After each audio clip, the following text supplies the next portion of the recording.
business is good business. Everyone eats, and which makes it a very fast-growing industry, not just in Nigeria, but across the world. And that is what we will be turning our attention to today. My name is Omobolanle Adeshi. Welcome to SME Hub.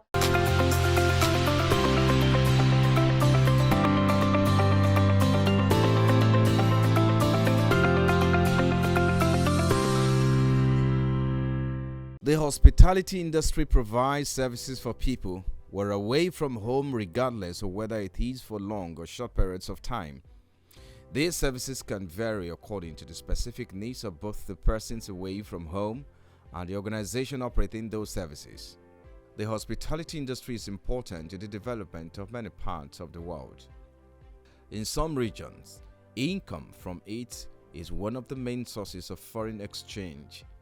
The industry is important because it contributes to the growth of an economy by providing a lot of employment opportunities for the people, funding a large percentage of a gross domestic product, thereby helping to raise the national income and by rendering foreign currencies through goods and services provided to foreign visitors, thus improving the balance of payment.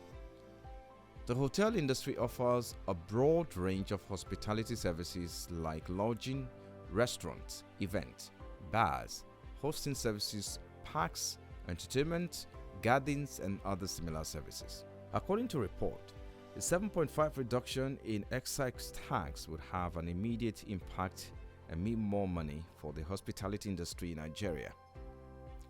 The nearly 1 year devastating effect of the COVID-19 crisis has continued to take huge toll on the hospitality sector, as the bottom line of listed firms in the sector has remained vulnerable to the challenges of restrictions.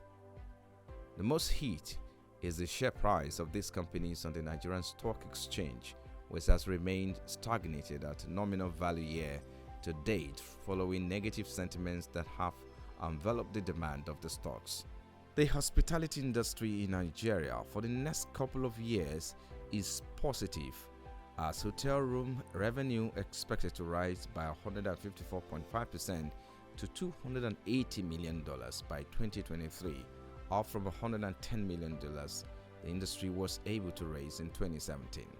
Analysts expect that revenue will grow to $400 million in 2023, up from $220 million that was generated in 2017.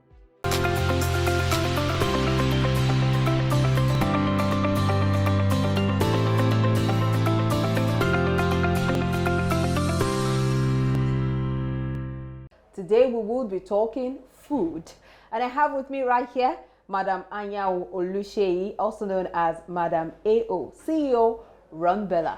Thank you so much for joining us on SME Hub. Thank you, ma'am. So I'm interested in, yes, food. Of course, everyone is interested in food because food everyone eats, and it is one of the fastest growing businesses across the world. But when you look at the way things work, especially in Runbella, you said earlier before we started the shoot that you don't do sit-in, what you do is take away. Tell us the concept and the idea that informed that. Well,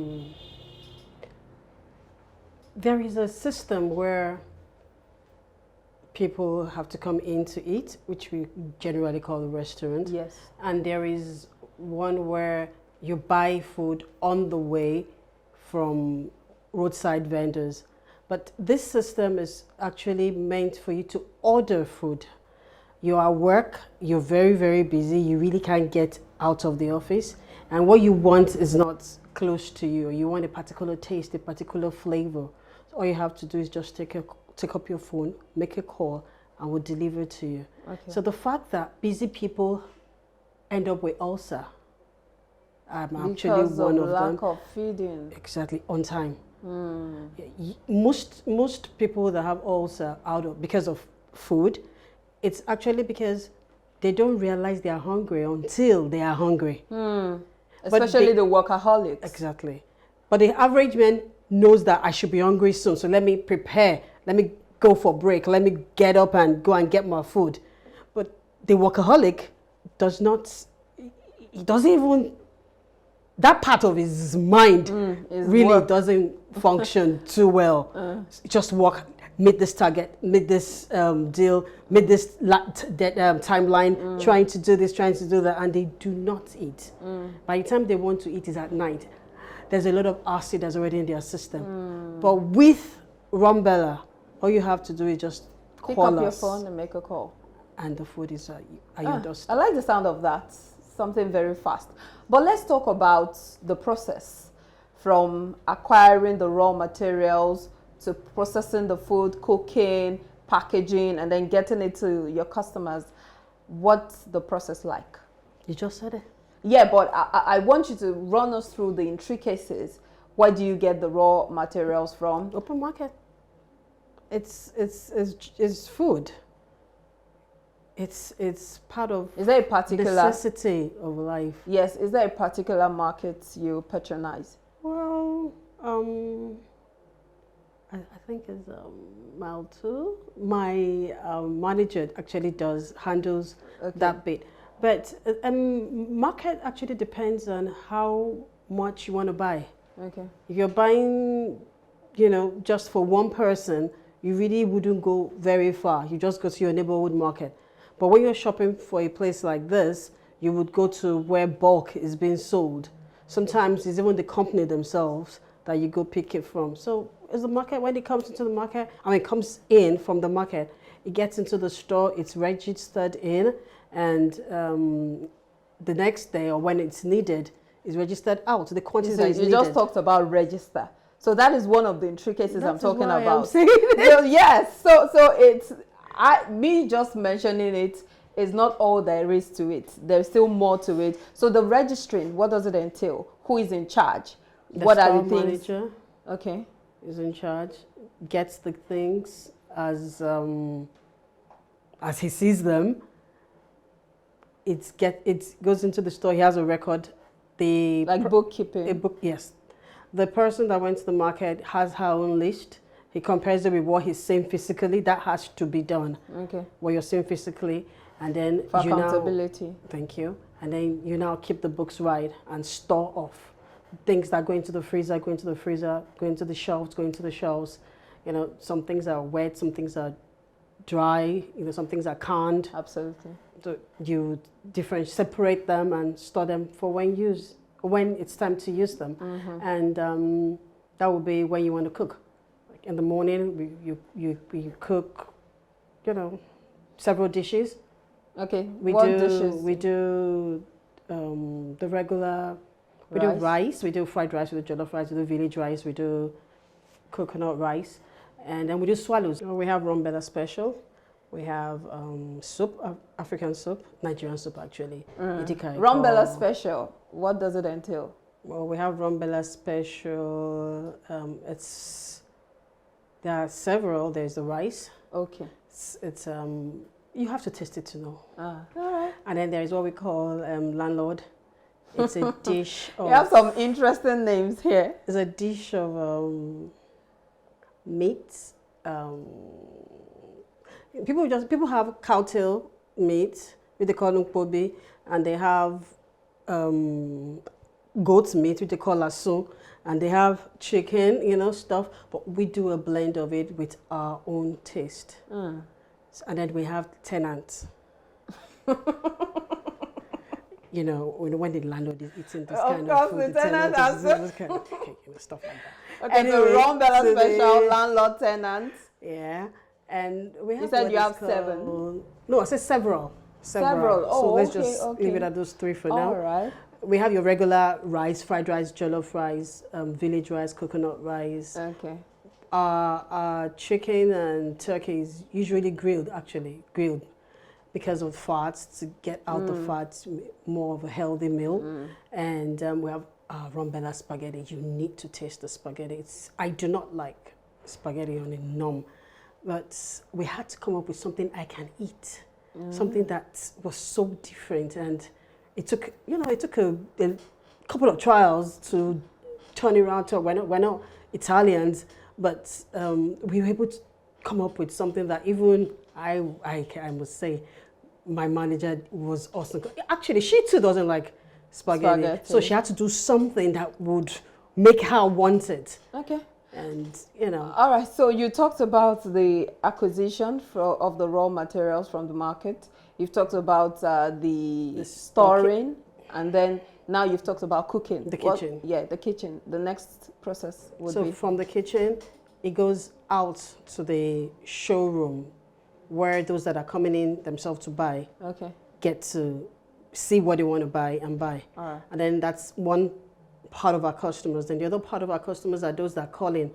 So they see our pictures, they know our food, and they call in, and we order. That one doesn't go to the showroom until it's fully packed. Okay. It doesn't even go to the showroom actually. From the kitchen, it gets into straight to the customers through our delivery bikes, and it goes straight to the customers.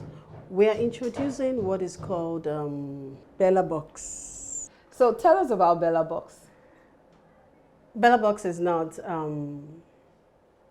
your regular plate of food. It's actually a mixture of what we do. Scoop of jollof rice, scoop of fried rice, village rice, turkey, snail, you know, it's a full package. It's a full package. And you actually get to choose what you want and how you want it. Okay. But so you can only order for Bella Box online. Okay, so let's talk about how profitable this is. First, I would like you to walk us through the process of booking or making an order with Ron Bella, and then we'll now talk about what the pricing is like.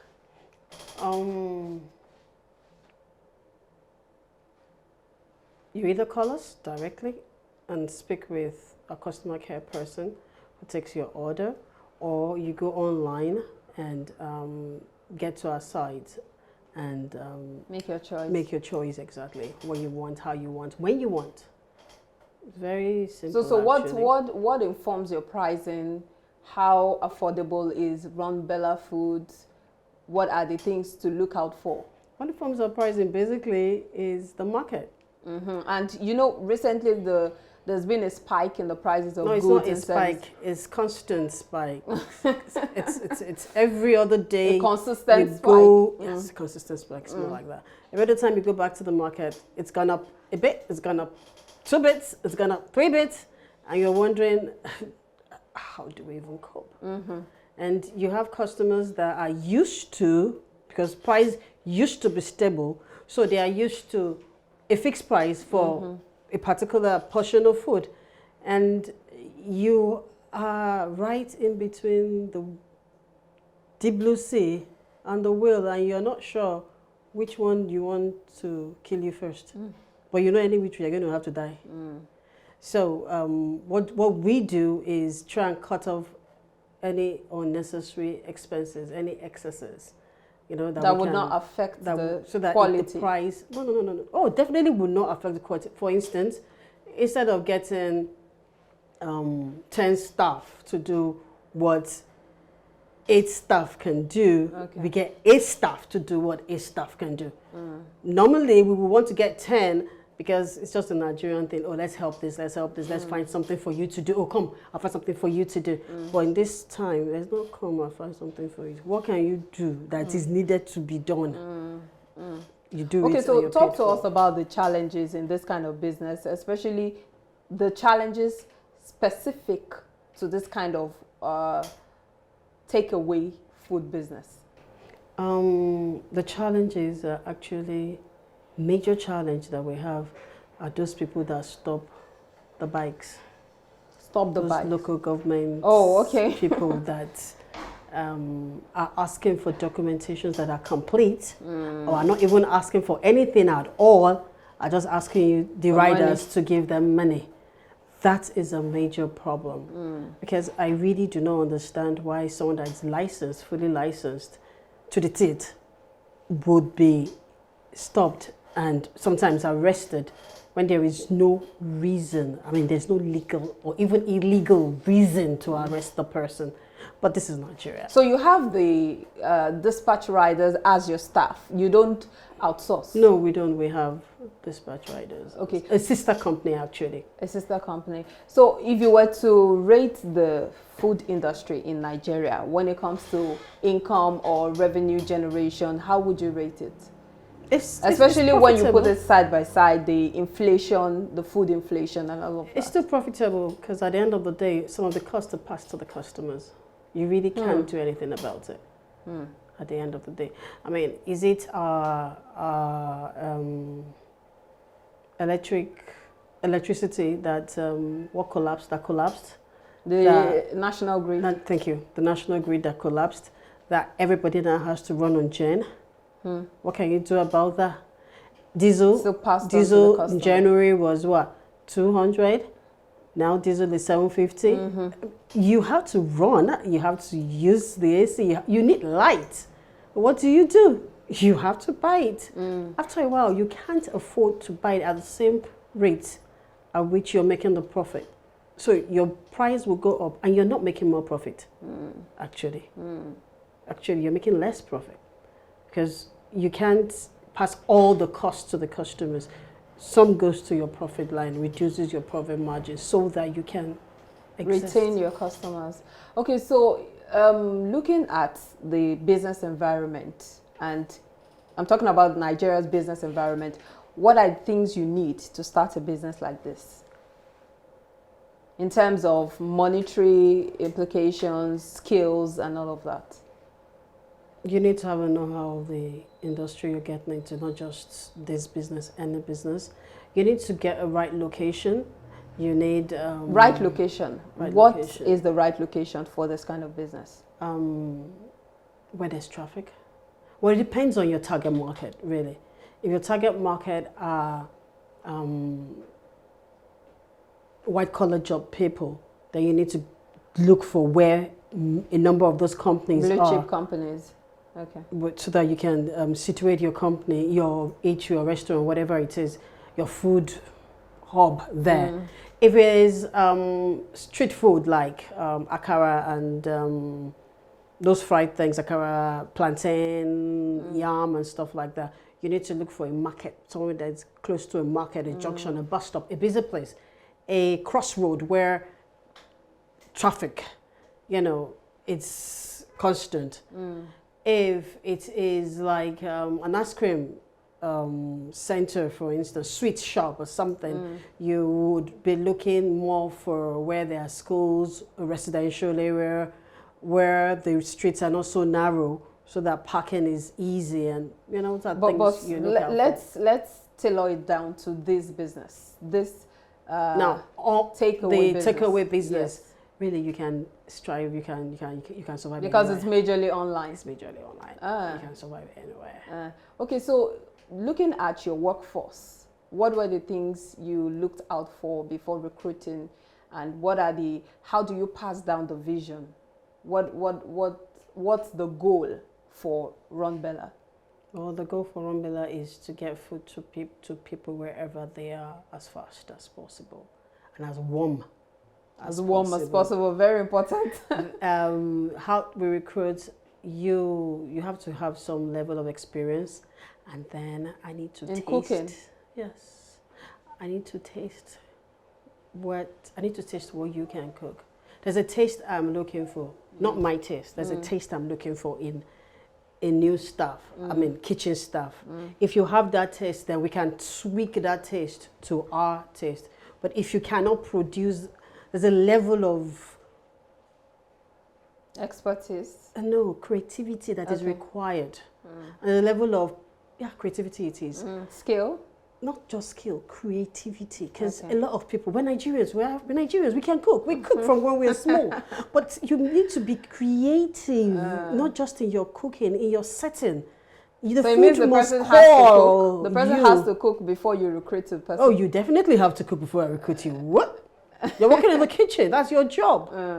Now, if it's at the showroom, then we actually have a training period where you serve. We teach you to serve, and then you serve without assistance. And if you're not able to get to that standard, thank you very much. That's the door. I'm sure you know how to use it. So I'm sure you have a recipe. Most eating places have their particular recipe, a particular way that the food tastes. So did that come as a result of, because you said earlier that you're someone who is so busy, you probably do not get enough time to cook what you want and all of that. Did that come out of that?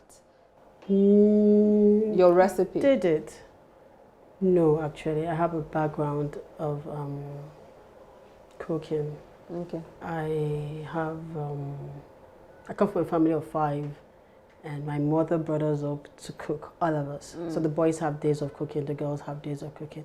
We have competition, and your food, how good is it going to be, and stuff like that. So where did you get your recipe from? My recipe, from my tongue, actually. Your I have a very, very sensitive tongue. I can tell you if the meat you cooked is not properly washed.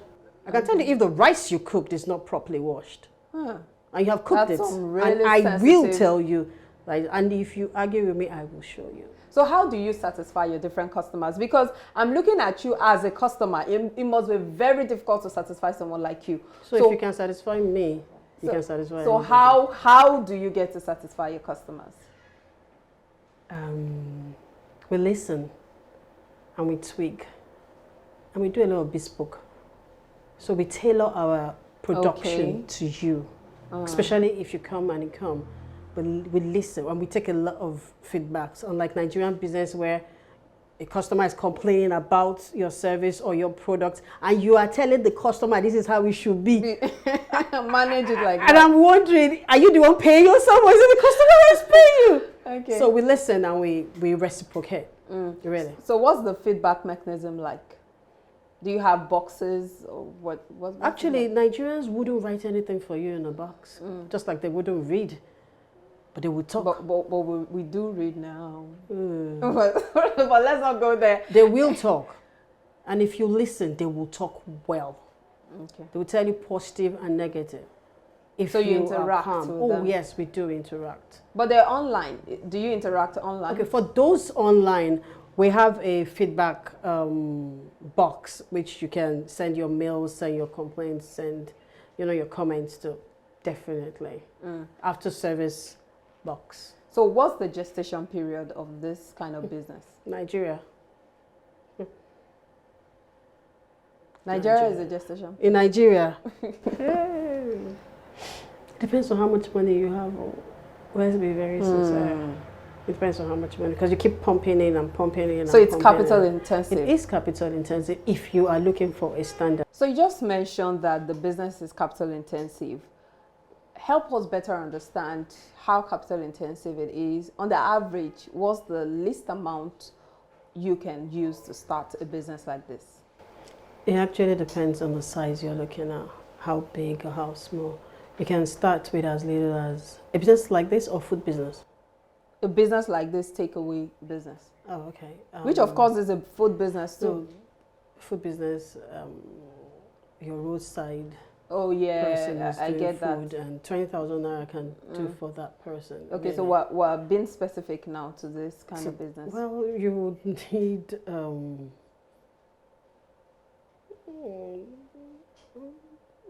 from 2 million, I guess. You're looking at me like Because really, what I have is the takeaway place and a bakery. So I'm trying to remove let's focus. the bakery Okay, yes. and see what is left in terms of cost. Like I said, you can actually set up in your house, in your kitchen, if it's big enough. You don't need the Extras. showroom. You don't need all that. All you just need is a kitchen and a stove. Yes. So at that rate, 2 million.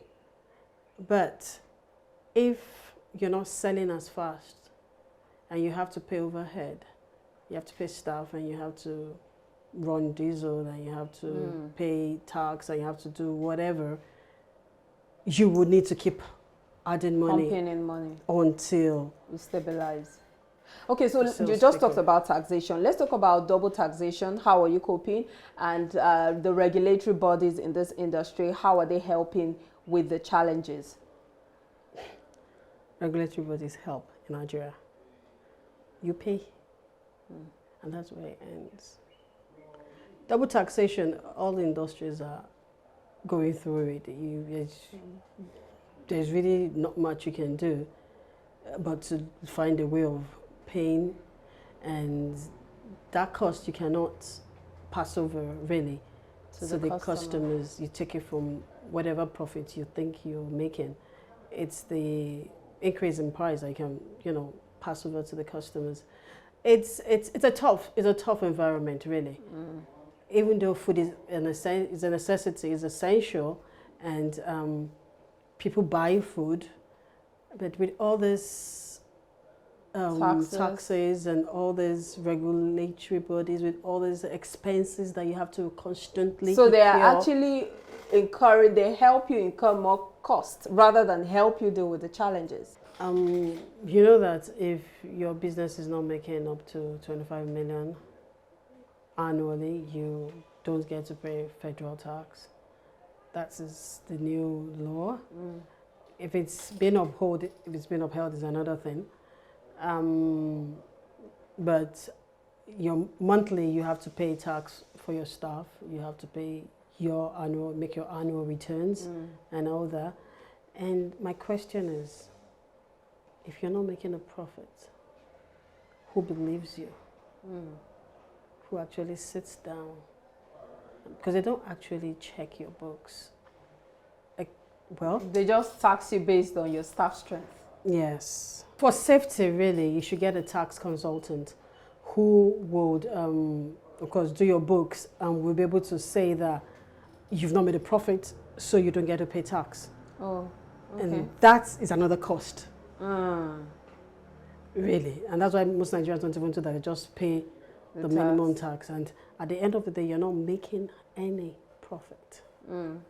You're just rolling through and rolling through and yes, rolling through. You talked earlier about how profitable this business is. Can you give us an estimate as to how much you make weekly? As how much we make weekly? Well, sometimes it's you can't put a figure to weekly because the season matters. For instance, there's a Muslim Easter. fast before the Easter. There's a Muslim fast presently going, and 2 weeks ago was a Christian fast. So for the past 3 weeks, everywhere, I mean, food industry at least, sales has dropped. Why? Because there's a fast. Less people are eating. During the festive period, more people eat. So it's actually, it varies with the season and location too. And of course, how much you can push. Online. Okay, you've not told us the estimate. Weekly, it's between. Now we're a new company, between about 400 to 800 weekly. Okay, so how do you That's not profit. That's sales. What? That's not profit. That's sales. Oh, okay. So right now you're saying you're not making profit? No, I haven't said so. I'm just saying that's how much we make in sales on the average. Oh, okay. Before removing the production costs and all of that. And so many other costs that go into it. Okay. So let's talk about, you talked about the Ramadan fast and all of that, the Christian fast. How were you able to shore up and cover for the lack of patronage during that period? You don't cover up, you bear the cost. You just buy less things, we bought less things. And so that we don't, when you overstore, the fresh taste of food depreciates. So you don't buy so much. We now go to the market more so that we can produce fresh food. And you bear it. Because salary is still the same. NEPA bill is still the same. Diesel cost is still the same. And what is supposed to pay for all this isn't the same. So you bear it. So at this time, you can almost say profit is very low, if not nil. So what were the options or the chances that you explored in raising funds at the beginning of your business? My funds. Your funds. Interesting. I think this is a good place to wrap up the conversation. Thank you so much. It's been a stretchy one. Really has yes, been. It's been. Thank you so much, Madam AO CEO Ron Bella. Thank you for your time on SME Hub. Thank you for having me. All right, this is where we wrap it up on the show today. Thank you so much for being a part of SME Hub. My name is Omobolanle Adeshui. Remember that the conversation continues on all our socials, Facebook, Instagram, Twitter, as well as YouTube. I'll see you next time. Bye for now.